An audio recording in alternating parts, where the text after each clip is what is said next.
Hi, I'm Barb, Meeple PhD. I'm a gamer and an astronomer, which means that I see the universe in everything that I do, including board games. In this series of video, I am looking at the game mechanisms as listed on Board Game Geek and seeing where they remind me of the universe and the tools that we use to study it. This time I'm looking at the mechanism of Modular Board. This is a mechanism where a game has a board that comes in many different pieces and that the layout can change from game to game. One game that uses Modular Board is Clank Catacombs. This is a deck building game where you are using cards in your hand in order to move around a dungeon. As your meeples move off one tile in the game, you'll flip up a new tile to see what it has to bring. Another game that uses Modular Board is Forbidden Island. This is a cooperative game where you are trying to save relics from an island before they sink. The game comes with different tiles that represent the island, and they are dealt out a slightly different order each game, giving you a different gameplay every single time. Now in astronomy, Modular Board reminded me of coded aperture masks, which is a really cool technique for imaging. So light comes in a whole variety of wavelengths. There's the tiny bit of light that our eyes are sensitive to. At lower energies, you've got radio and infrared and microwave wavelengths. And at higher energies, you have ultraviolet, X-ray, and gamma ray.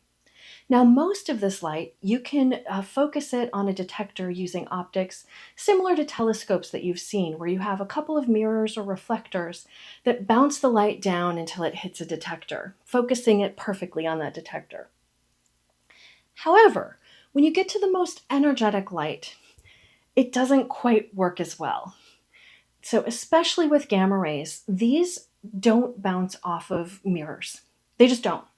They don't even see that the mirror is there. They just pass right through. And so what that means is that with our current technology, we can't focus gamma rays onto a detector. So we have to come up with another way to figure out where the light we're seeing in gamma rays is coming from. Because otherwise you could imagine having a detector out there and it's seeing gamma rays, but where are they coming from? They could come from almost anywhere. And this is where that coded aperture mask comes from. So the coded mask is a structure that lies just above the detector, and it blocks some of the light that is coming in gamma rays. The coded mask is made from materials that absorb gamma rays, but they are laid out in a pattern where it is half open so that gamma rays can get through about half of it, and half closed so it's blocking half of the gamma ray light. But it's doing this in a pattern.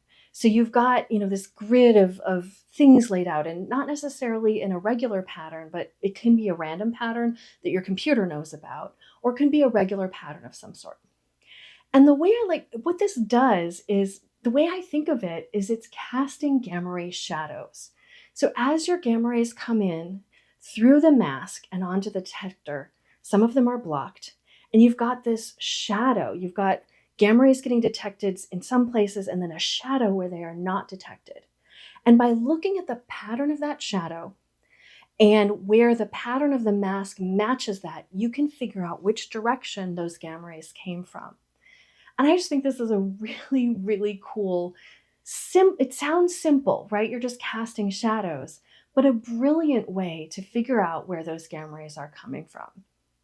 So the next time you're playing a game with a modular board, take just a second and think about how you might lay it out in order to detect gamma rays.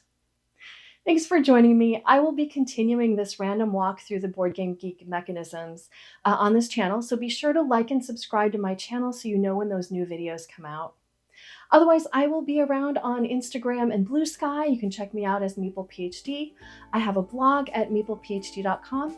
And of course, feel free to leave questions in the comments. I'll see you next time.